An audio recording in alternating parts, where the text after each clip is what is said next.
Os vietnamitas tinham apenas ferramentas primitivas, mas escavaram um dos maiores complexos de túneis secretos do mundo. Os túneis de Cu Tin foram iniciados na década de 40 e foram descobertos pelas Forças Armadas norte-americanas no final da década de 60. Não era um abrigo subterrâneo, mas uma cidade inteira escavada à mão. O complexo de túneis de Cu Tin era o maior do Vietnã. Ele cobria muitos quilômetros quadrados, creio que uns 50 ou 60 quilômetros quadrados. As pessoas perguntavam quantas pessoas caberiam lá. Bom, é uma pergunta difícil, mas eu ouvi dizer que uma divisão inteira caberia, e uma divisão pode ter de 10 a 12 mil homens. Ratos de túnel foi o apelido dado aos homens designados para esvaziar esses túneis. Eles estavam muitas vezes em desvantagem. A morte os espreitava na escuridão. O distrito de Cu Tin era bastante grande e ficava entre Saigon e a fronteira com o Camboja. E estava ocupado por literalmente milhares de Vietcongs e norte-vietnamitas. O lugar era usado como uma base importante durante a Guerra do Vietnã. Havia túneis em outras regiões do país, mas não na quantidade em que havia em Cu Tin. Sem saber qual a extensão dos túneis ou como eram construídos, estávamos em franca desvantagem. O solo era tão impermeável que os túneis chegavam a passar sob rios e plantações de arroz, com a água passando apenas alguns centímetros acima. Aqueles túneis foram escavados com as mãos. Os próprios vietnamitas eram quase que super máquinas. Usaram tigelinhas para escavar, enxadas comuns usadas feitas com enxadas velhas das fazendas, qualquer coisa que conseguissem arranjar para escavar alguns metros de túnel, levando provavelmente dias. Mas eles estavam se conectando de forma que, seguindo por um túnel muito estreito, você acabava saindo num aposento grande. Esses lugares eram usados como hospitais ou como locais temporários para os cadáveres do inimigo. O primeiro impacto é o medo que você sentia de entrar, porque eram túneis muito pequenos, muito estreitos. Você tinha que engatinhar literalmente de 4. Não havia luz e o ar era muito úmido, quase como se não tivesse oxigênio. Você transpirava de calor e por causa da umidade do ar. Os Vietcongs e os norte-vietnamitas eram verdadeiros mestres em armadilhas. Cobras, escorpiões e armadilhas eram apenas alguns dos perigos que aguardavam os ratos de túnel. Uma das piores e mais eficazes armadilhas era o poço de Pongé. Era um poço cheio de estacas afiadas de bambu. E muitas vezes eles passavam um excremento ou alguma coisa nas pontas das estacas para que os ferimentos infeccionassem rapidamente. Hoje eu tenho certeza de que não sofro de claustrofobia.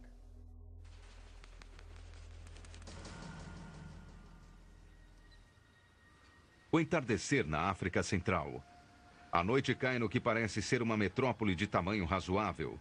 Aqui vivem 25 mil pessoas, mas isto não é uma paisagem urbana comum.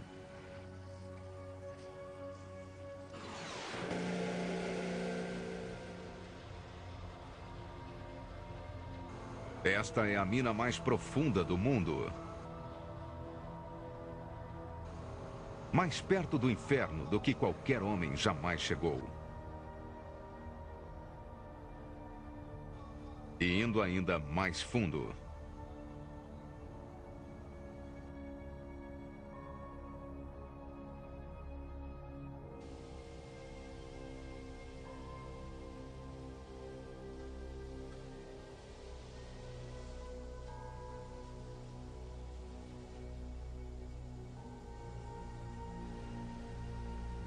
Bem-vindos à mina de ouro Western Deep Level, onde homens e supermáquinas estão a incríveis 4 quilômetros abaixo da terra.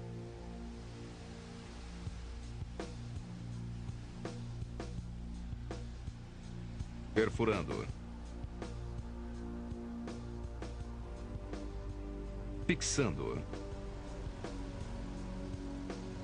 Detonando. Escorando um poço para que o monstro local possa trabalhar.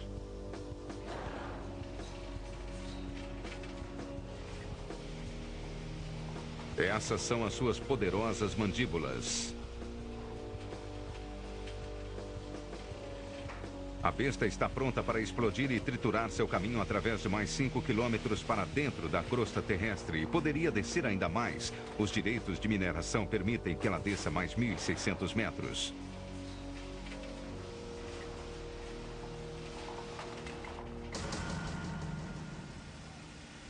Mas o que é que leva o homem até o centro da Terra? Onde os riscos são extremos.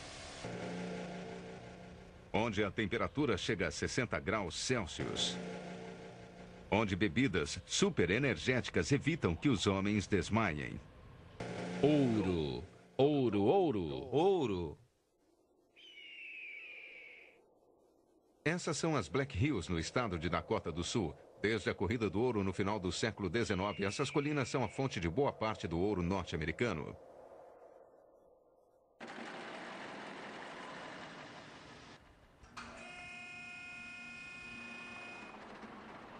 Esta é a câmara de içamento da mina de ouro Homestake.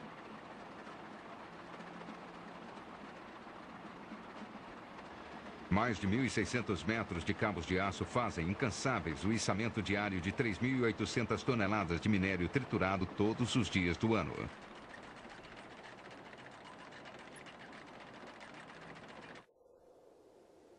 Homestake é a mina de ouro mais profunda dos Estados Unidos, graças a uma peça crucial de maquinaria.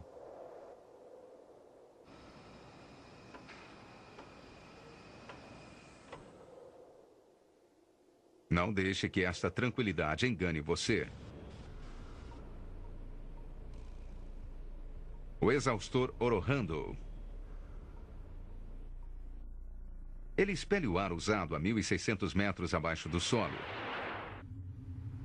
O labirinto de 450 quilômetros de túneis de Homestake funciona como um sistema de artérias no qual circula o ar em vez de sangue.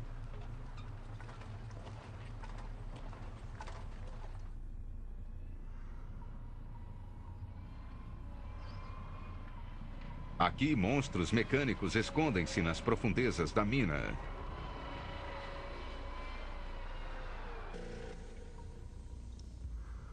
O sistema hidráulico de ventilação é o coração e os pulmões da mina. Sem ele, os mineiros não conseguiriam respirar. Sem o sistema de ventilação que temos aqui em Homestake, trabalhar a essas profundidades seria intolerável por causa do calor e da qualidade do ar.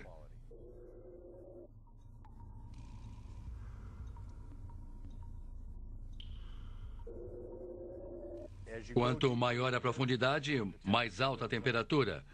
O gradiente desta mina pode ser diferente do de outras, mas quando se chega ao nível de 2.400 metros de profundidade é muito quente.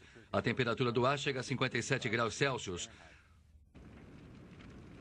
O sistema de ventilação aqui é de importância crítica para o processo, porque fornece ar limpo e fresco para que os funcionários possam trabalhar.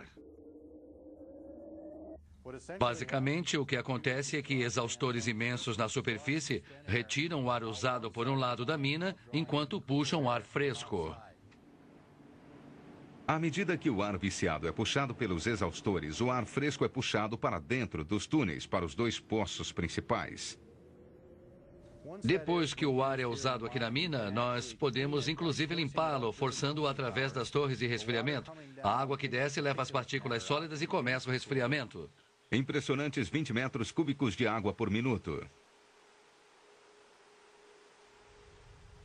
O ar refrigerado vaporizado faz com que a temperatura da mina desça a um nível tolerável em que os funcionários possam trabalhar. Aqui neste ambiente, os mineiros precisam de toda a ajuda possível.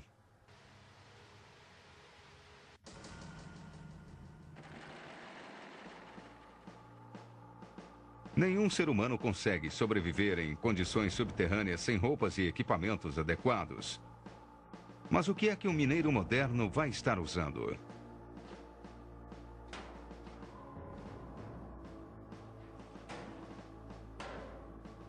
Proteções para juntas e membros vulneráveis.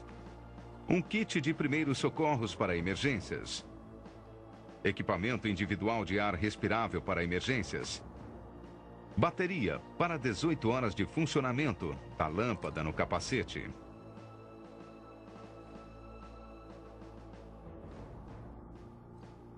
Hora de agir.